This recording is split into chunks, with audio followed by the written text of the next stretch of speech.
Vamos a ver en este vídeo una comparativa de los valores instantáneos que se producen en una onda senoidal y la relación que tienen esos valores instantáneos con su representación vectorial.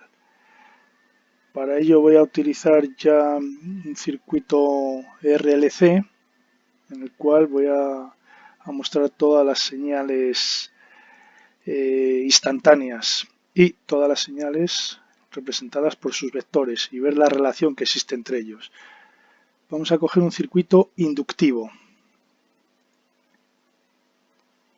Bien, tenemos una corriente que va a circular por el circuito y esa corriente va a ser común a los tres componentes, a la resistencia, a la bobina y al condensador.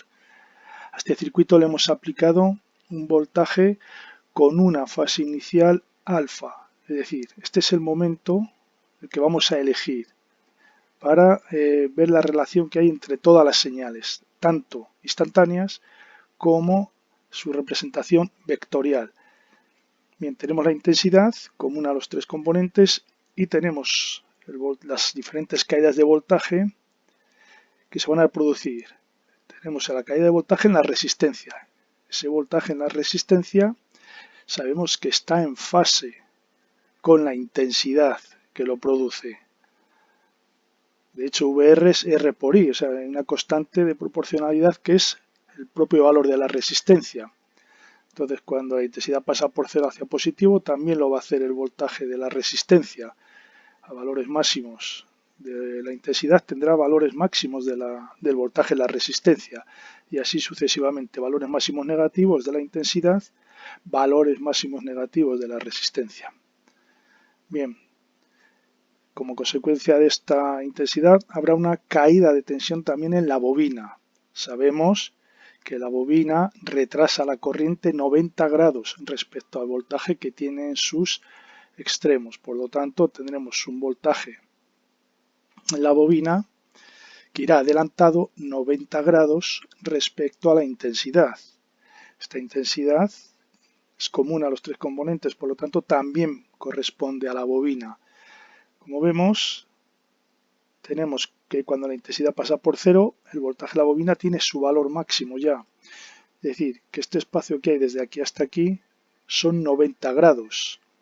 Y cuando la intensidad pasa de cero hacia positivo, cambia de sentido hacia positivo, la bobina lo había hecho ya 90 grados antes ese voltaje. Por lo tanto, efectivamente, el voltaje de la bobina va adelantado 90 grados con respecto a la intensidad que circula por ella.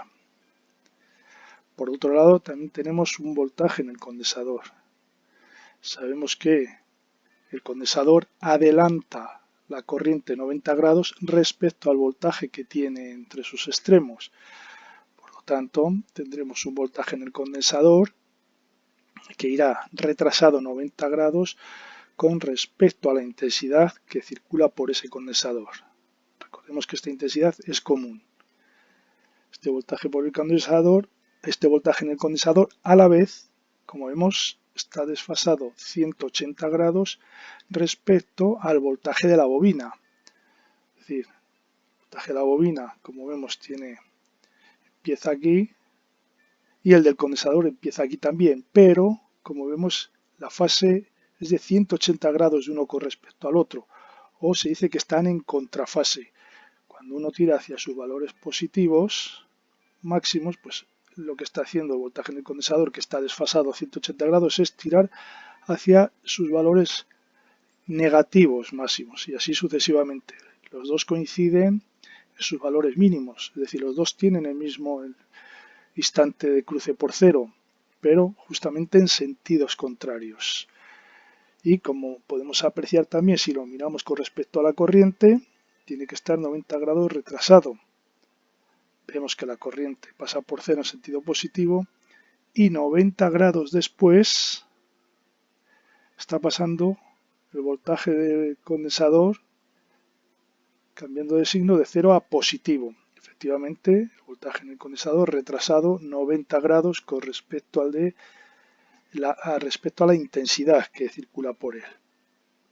Bien, la suma de estos dos voltajes que tengo aquí, el voltaje en la bobina más el voltaje en el condensador, me va a dar una resultante. Los dos están en la misma línea, en la misma dirección, por lo tanto lo puedo sumar de forma lineal. Vemos que el voltaje de la bobina es mayor que el voltaje del condensador, por lo tanto la resultante de esta suma me va a dar un vector hacia el vector de la VL y en fase con él. Es decir, tendremos la suma de VL más VC como una señal que estará en fase con respecto a la VL, tal como muestra el diagrama vectorial y tal como se muestra según los valores instantáneos. La resultante de VL más VC, lógicamente, me da un voltaje en fase con la VL porque era mayor. Y aquí lo que tengo que hacer es, en cada instante, sumar estos dos valores. Claro, uno es positivo, el otro negativo, pues me da la resta realmente de los dos. Total, obtenemos la VL más la VC.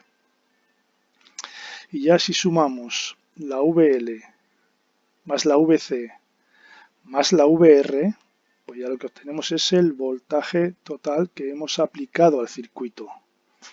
Como se puede ver, tenemos un desfase entre el voltaje total y la intensidad total. Ese voltaje es phi. Por tanto, eso lo podemos ver aquí en el diagrama de valores instantáneos. Este trozo de segmento que tenemos aquí, esto representa phi. Y como se ve, la intensidad va retrasada con respecto al voltaje. El voltaje pasa por cero en este punto hacia positivo y la intensidad pasa por cero en este punto hacia positivo.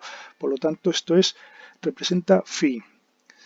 Bien, ¿y qué valor hemos cogido para representar todos estos valores en solo un diagrama vectorial? Bueno, pues hemos cogido un instante en el cual por ejemplo, por tener una referencia en el cual el voltaje aplicado al circuito le hemos dado una fase inicial que era alfa, es decir, después de que ha pasado, un ángulo alfa después de que ha pasado por cero. Es decir, pasa por cero aquí, pasa por cero aquí y pasa por cero aquí, ese voltaje aplicado. Pero ha pasado por cero hacia positivo, por lo tanto, este valor ya no puede ser, porque este valor pasa por cero, sí, efectivamente, pero hacia negativo. Por lo tanto, puede ser a los alrededores de este valor o de este valor. Bueno, pues cualquiera de esos dos valores es válido y todos los que continúen de forma periódica. Es decir, lo que tenemos entre aquí y aquí es un periodo. Entonces hemos cogido exactamente este instante para representarlo por su forma vectorial. En ese instante, como vemos, el voltaje máximo ya había pasado por cero hace alfa grados, es decir, este tramo que tenemos aquí. En este instante, como vemos, esta señal de VL más VC, que está en fase con esta que es la VL, está yendo hacia su valor máximo positivo.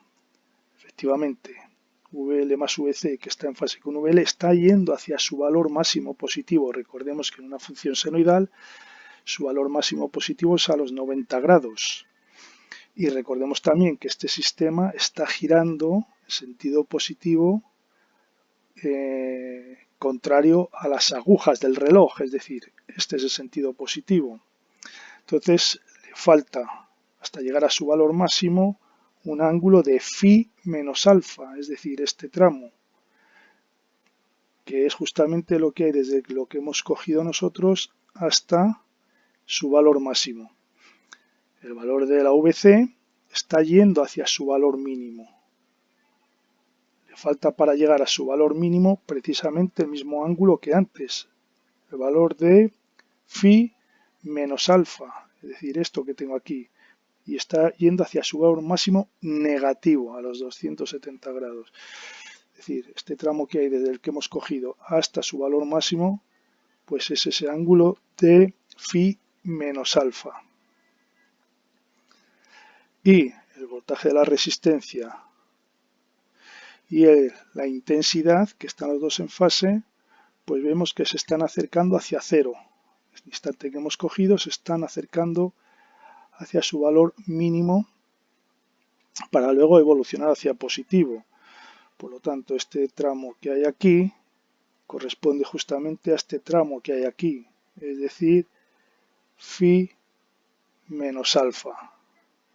Y como se puede comprobar, es mucho más fácil analizar lo que ocurre en un instante determinado trabajando con los valores vectoriales de los voltajes que con los valores instantáneos.